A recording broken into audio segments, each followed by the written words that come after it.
السلام عليكم. أهلا بيكم في قناة هنتعلم فتنس. حابب الأول أعرفكم بنفسي. أنا هيثم توفيق، سوفت وير انجينير مقيم في استراليا بقالي 8 سنين. مهتم جدا بالفتنس وكل ما يتعلق بيه. آه، ابتديت من إن أنا معرفش حاجة خالص واتعلمت واتدربت مع ناس آه، وفي حاجات عملتها غلط وجالي إصابات واتعالجت منها وعرفت الصح من الغلط. رحلة طويلة بقالي سنين آه، في الموضوع دوت.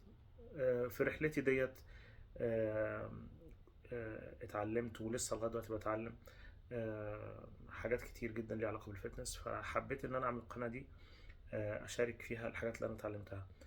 المحتوى اللي موجود على الانترنت، يعني المحتوى العربي حتى محتوى عظيم، ويعني بلا شك. وفي ناس الفترة الأخيرة يعني أكتر من ممتازة طلعوا، يعني علموا الناس وفادوا الناس.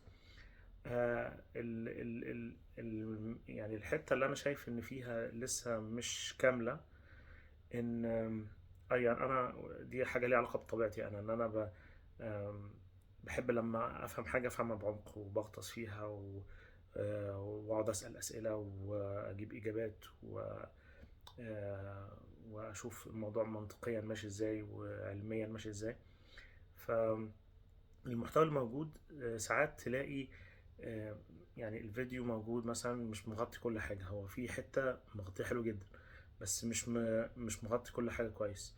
او تلاقي محتوى يعني الحاجات اللي عشان تفهم الموضوع كويس محتاج تشوف آه، الموضوع في اماكن كتير عند ناس مختلفة عشان تجيب ايه، تلم الموضوع كله. دايما تلاقي فيه missing piece في الموضوع، ان انت مش فاهم الموضوع بشكل كلي او بشكل عميق. فانا فكرت ان انا وساعات حتى ما بتلاقيش الكلام ده، يعني ما تفهمش غير لما انت بقى تدور بقى، مش حاجات بقى في فيديوز وكده، لا لازم تقرا.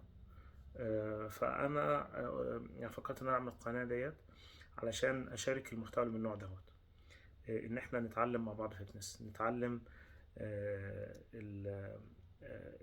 المفاهيم العامة في الفتنس والدنيا، يعني جسمنا شغال ازاي، بيشتغل ازاي مع التمارين، بيستجيب ازاي للتمارين والحاجات دي كلها. آم، فيا رب ان شاء الله المحتوى يعجبكم.